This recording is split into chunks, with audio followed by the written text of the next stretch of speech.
अस्सलाम वालेकुम नाज़रीन, मैं हूं आपके साथ एंकर पर्सन उमर नज़ीर ख़ान। मेरे साथ इस वक्त मौजूद हैं साजिद अली ख़ान साहब, जो कि जिनके घर अल्लाह ताला ने 17 साल बाद जो है वो एक बेटी उनको अता की, अपनी रहमत अता की। आइए इनसे बात करते हैं। अस्सलाम वालेकुम भाई। वालेकुम सलाम। भाई सबसे पहले तो बहुत बहुत मुबारक हो आपको। जी आपको मुबारक, आप भाई है हमारे। और अल्हम्दुलिल्लाह बहुत बड़ी खुशी वाली बात है कि हमें अल्लाह पाक ने अपनी रहमत से नवाजा है। और इतनी खुशी है कि मैं आपको उमर भाई बता ही नहीं सकता हूँ जितनी दिल में खुशी है। अल्लाह का लाख लाख शुक्र है, अल्लाह पाक का बहुत शुक्र है कि मुझे अल्लाह पाक ने पहले बेटी अता की है। और मुझे इतनी खुशी हुई है कि दुनिया से ज़्यादा खुशी हुई मुझे। साजिद भाई, माशाल्लाह, क्या नाम रखा है आपने बेटी का? मैंने अपनी बेटी का नाम रखा है जी, दुरे अदन नाम रखा है, इस्लामी नाम है। और उसके अलावा अभी बड़ी होगी तो इंशाल्लाह मैं जो है ना उसका सारा निज़ाम जो है ओके करूँगा। लेकिन सबसे बड़ी बात जो है कि ये मेरी वालदा साहब ने कहा था कि ये नाम रखना है, तो मैंने वही अपनी बेटी का नाम रखा है जी। माशाल्लाह। साजिद भाई, 17 साल आपने जो है वो इंतज़ार किया अल्लाह की ख़ास रहमत का। तो किस तरह से ये सारे 17 साल का एक लंबा अरसा गुजरा? उमर भाई देखो, जब अल्लाह पाक करम करता है ना तो देर हो जाती है लेकिन अंधेर नहीं होता है। मालिक जब इंसान पे रहमत की अपनी बरसात करता है तो वो कभी ना कभी इंसान की सुन लेता है, कभी ना कभी इंसान की सुन लेता है, लेकिन इंसान समझता नहीं है। आजकल कोई भी अल्लाह की जो है ना पकड़ में आ जाते हैं लोग। लेकिन अल्लाह पाक गफूर रहीम है, वो सब कुछ जो है ना माफ़ करने वाला है। वो कभी ना कभी इंसान को माफ़ कर देता है और अपनी रहमत से नवाजता है जी। साजिद भाई, लोग कहते तो होंगे कि कोई जो है वो, जैसे लोग कहते हैं जी मर्दाना कमज़ोरी है, या जो है वो कोई जनाना कोई कमज़ोरी है, या कोई जादू टोना है, और रिश्तेदार ताने देते हैं, दोस्त ताने देते हैं। तो इस तरह के वाक़यात आपके साथ हुए होंगे। 17 साल बहुत, मतलब सब बड़ा सब्र किया आपने। जी देखो उमर भाई, मेरे साथ भी ऐसे ही कुछ हुआ है, लेकिन उसमें ये था कि मेरे तो तकरीबन 4-5 जो है ना पहले ऐसे वाक़यात हुए हैं। लेकिन अल्लाह पाक 2 माह 3 माह के बाद ऊपर जाता ही नहीं था, ठीक है। लेकिन मैंने बस उस खुदावंद करीम पे यकीन रखा था कि इंशाल्लाह अल्लाह पाक कभी ना कभी मुझे ज़िंदगी वाली औलाद देगा। और इंशाल्लाह अल्लाह पाक ने दी है। लोगों ने बातें भी की है, ख़ुद मेरे घर वालों ने बातें की है कि यार इसको छोड़ दो और नई शादी कर लो, ऐसे कर लो, ऐसे कर लो। लेकिन मैंने बस एक ही अकीदा रखा है, और वो उस बारी ताला पे रखा है कि जब अल्लाह देगा मुझे इसी में देगा। और इंशाल्लाह अल्लाह पाक ने मेरी झोली भर दी। घर वाले भी आपको कहते थे कि जो है दूसरी शादी कर लो या इसको छोड़ दो बेगम को? ज़ाहिर सी बात है कि बहनें हैं और बाप है, माँ है, सबका दिल करता है कि हमारा बेटा इतनी देर हो गई है, इसके पास औलाद नहीं है। शायद उनकी कोशिश यही होती है कि आगे चलो और शादी करेगा तो इसको अल्लाह पाक औलाद दे देगा। लेकिन हर इंसान की यही ख्वाहिश होती है। और मैंने बस यही अकीदा रखा है कि ये मेरी बीवी भी माशाल्लाह मेरे साथ अच्छी थी। और उसके सारा ख्याल भी रखती थी, बीवियों वाला सारा हक अदा करती थी, तो मुझे कोई प्रॉब्लम नहीं थी उससे। और यकीन था कि अल्लाह पाक एक ना एक दिन मुझे देगा, और इंशाल्लाह ताला अल्लाह पाक ने मेरी झोली भरी है। 17 साल के बाद मैं बहुत खुश हूँ। इतना खुश हूँ कि मैं आपको नहीं बता सकता कि मुझे कितनी खुशी हुई है। आपने जो है वो मेडिकल चेकअप वगैरह भी करवाते थे, तो डॉक्टर्स को भी चेकअप करवाया को? डॉक्टर्स क्या कहते थे?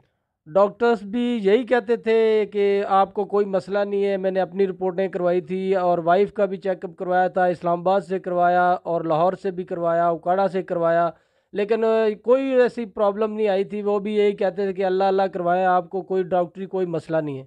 तो आपने जो है लोगों ने कहा कि दम दरूद करवाएं आप, या किसी का जो है वो, जैसे लोग बाबों के पास भेज देते हैं? हाँ बस यही कहते थे, लेकिन मैं किसी बाबे के पास नहीं गया हूँ, किसी के पास नहीं गया हूँ। बस अल्लाह और अल्लाह के नबी पे मेरा यकीन था और अल्लाह के वलियों पे यकीन था। इंशाल्लाह ताला बेसिकल मैं लाहौर बीबी पाक दामना में गया हूँ, तो वहाँ पे मैंने झोली भर के लेके आऊँ। पाक सैयदा के आगे दुआ की मैंने कहा पाक सैयदा आपने देने मुझे इतना अरसा हो गया, आपके हम गुलाम हैं, मैं कब तक लोगों की बर्दाश्त नहीं कर सकता। बातें इतनी लोगों ने की हैं उमर भाई, मैं आपको क्या बताऊँ कि जितनी लोगों ने मुझे बातें सुनाई। लेकिन अल्लाह पाक ने, पाक सैयदा ने और अल्लाह के महबूब ने हमारी सुन ली और हमारी झोली भरेगी। अब वो लोग जो है अब क्या कहते हैं जो आपको ताने देते थे? बस अब मैं उनके पास एक दो बंदों के पास गया हूँ और मैंने कहा कि यार देखो, आप कह रहे थे कि ये आपको ऐसे है ऐसे है, लेकिन अल्लाह पाक ने मेरी झोली भरी है। लेकिन आपको मैं बात समझा रहा हूँ कि कभी किसी के ऐसे औलाद वाली बात पे किसी को बात नहीं करनी चाहिए, क्योंकि अल्लाह पाक बहुत गफूर रहीम है, वो कभी ना कभी इंसान की सुन लेता है। साजिद भाई, क्या मशवरा देना चाहेंगे जिन लोगों की जो है अभी औलाद नहीं हो रही? डेफिनेटली आप इस मुश्किल तरीन जो है वो दौर से गुजरे हैं, एक 17 साल आपने सब्र किया है। बेशक। तो जो लोग अभी भी जो है वो इस मसले का शिकार हैं, जिनकी औलाद नहीं हो रही, उनको क्या मशवरा देंगे? देखो जी, मैं एक मैसेज देना चाहता हूँ दुनिया वालों को, और ये जितने भी मतलब कि मुसलमान हमारे लोग हैं, कुछ ऐसे लोग हैं कि जो 2 साल होते हैं, 3 साल होते हैं, घर वालों की बातों पे आके अपनी बीवी को मारते हैं, झगड़ते हैं, लड़ते हैं, और एंड उनका क्या होता है कि औलाद की वजह से वो तलाक दे देते हैं। लेकिन असल मेन प्रॉब्लम ये होती है कि उनका अल्लाह पे यकीन नहीं होता है। इंसान को अल्लाह पे यकीन हो तो इंशाल्लाह 5 साल बाद, 10 साल बाद, 15 साल बाद अल्लाह पाक जब आपकी किस्मत में औलाद, देखो आपकी किस्मत में है, लेकिन आप आपसे हमसे ही अल्लाह पाक नाराज़ होता है, जिसकी वजह से देर हो जाती है, और उसका हम दोषी ठहराते हैं अपनी बीवी को, अपनी वाइफ को। ठीक है, अपनी वाइफ के साथ प्यार करें और वो भी आपसे प्यार, अगर आपका आपस में इत्तेफाक है तो इंशाल्लाह अल्लाह पाक एक ना एक दिन आपकी ज़रूर सुनेगा। अल्लाह को याद रखते रहना चाहिए।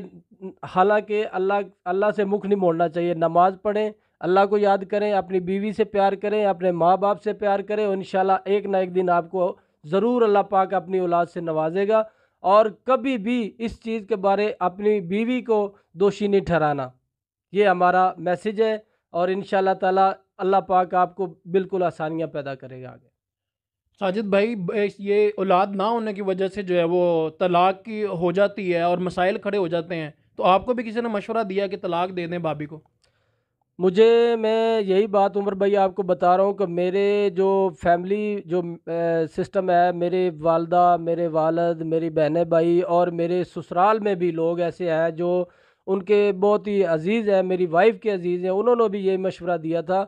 लेकिन मैं इंशाल्लाह अपने अकीदे पे पक्का रहा हूँ, और मैंने यही कहा है कि अगर मुझे अल्लाह पाक ने औलाद देनी है तो मुझे इसमें ही देनी है। ठीक है, क्योंकि मेरी ये वाइफ थी ना, ये मैंने अपनी पसंदी की शादी की थी, अपनी पसंद की शादी की थी, और इंशाल्लाह मैं, अगर अल्लाह पाक ने मुझे 17 साल बाद औलाद दी है, अगर 17 साल और भी हो जाते तो मैं इसका इंतज़ार करता, क्योंकि मुझे अल्लाह पे यकीन था।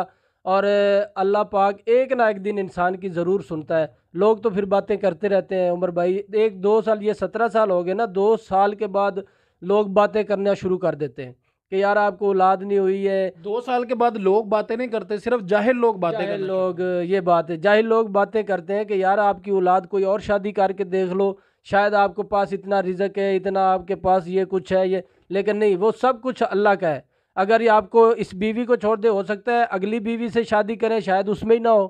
ये बात है कि अल्लाह पाक आपको इसी में ही देगा, लेकिन आप ईमान रखें, अल्लाह पे यकीन रखें, और तकवा मेरे रब पे रखें, इंशाल्लाह आपको सब कुछ मिलेगा। जी नाजरीन, जैसा कि आपने सुना, साजिद भाई जो है अल्लाह ताला की रहमत नाजिल हुई, और साजिद भाई का ये कहना है कि कभी भी अपनी वाइफ को ब्लेम ना करें, कभी भी अपने जो है वो जाहिल लोगों की बातों में ना आए कि बीवी को तलाक दे दो और नई शादी कर लो। आपका जो है वो अल्लाह पे यकीन होना चाहिए, अल्लाह से माफ़ी मांगनी चाहिए। और साजिद भाई की जो सबसे अच्छी बात मुझे लगी वो ये है कि इन्होंने कहा कि मेरी 17 साल बाद जो है वो औलाद हुई है, मुझे अल्लाह ताला ने बेटी नवाजी है। तो अगर 17 साल और ना होती, मैंने तब भी ना अपनी बीवी को तलाक देनी थी और ना मैं उसे किसी भी सूरत मैंने उसको नहीं छोड़ना था। तो नाजरीन, अल्लाह ताला से मांगे, अल्लाह ताला की जो है वो कभी भी अपनी रहमत जो है नाजिल कर सकते हैं।